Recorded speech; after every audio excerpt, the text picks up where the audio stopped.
Hey everybody, my name is Brandon Scott and welcome to the Fandom Pastor, which can be found on our YouTube channel, Facebook page, or podcast. The Fandom Pastor is for all of us who love our fandoms and our faith. Fandoms are anything that somebody has a deep love for. Harry Potter, Broadway musicals, cult films, to name just a few. Join the Fandom Pastor as we see how God is connected to it all. And don't forget to share, like, and subscribe. Hey all, this is Pastor Brandon with our next episode of the Fandom Pastor. This week we continue our series on the Rogue Gallery, the bad guys of the Batman comic series. Our clue from last time for this time, in this character's first appearance, they were actually known as Mr. Zero.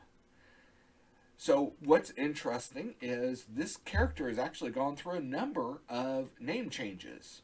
In the 1960s Batman television series, his his real name was Dr. Art Shivel, but they did change his villain name to Mr. Freeze here. And then in the Batman animated series, they changed his real name to Dr. Victor Freeze, but kept the Mr. Freeze. So who we are talking about is Mr. Freeze. So again, just kind of interesting how many transitions in names he went through. Also of interest is Batman seems to have a lot of enemies with PhDs. I just thought that was interesting. There's a lot of villains in Gotham City and around that he deals with that have PhDs. So this character first appeared in Batman 121 in February of 1959. Again, the first appearance, he was known as Mr. Zero. So the scripture I want to look at is Matthew 24:12. Because of the increase of wickedness, the love of most will grow cold. And of course, Mr. Freeze, if you know anything about the character, especially when it came to after it was kind of reconned in the especially in the Batman animated series and then transitioned over into the comics. Originally, he was just a criminal that was using freezing powers, but it eventually transitioned into where he was trying to raise money using his freezing powers to revive his wife Nora.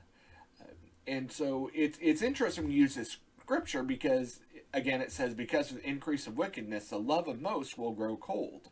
Well, in a way, Victor's love, his wife, does go cold.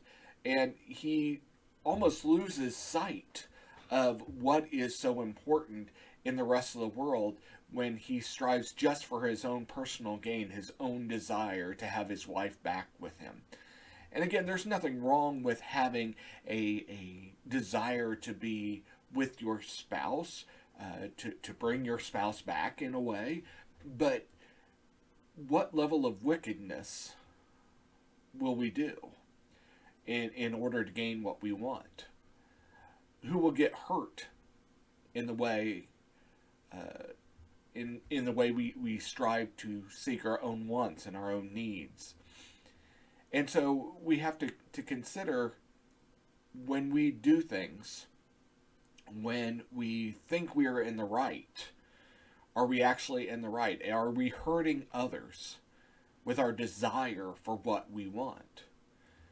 You know, if we follow through with what God has called us to do, if we follow with the love that He gives us, there's no need for wickedness to come into play.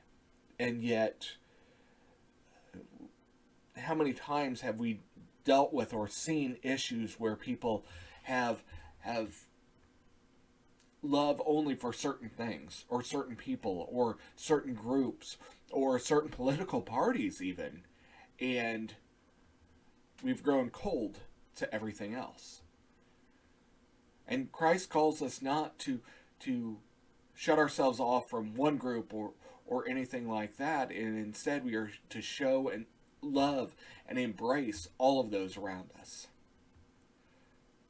So, when you say you have love in your heart, when you are following the love example of Christ, are you actually doing that?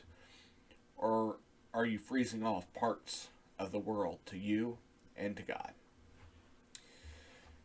So, next time we continue our series on the Rogue Gallery, the bad guys of the Batman comic series.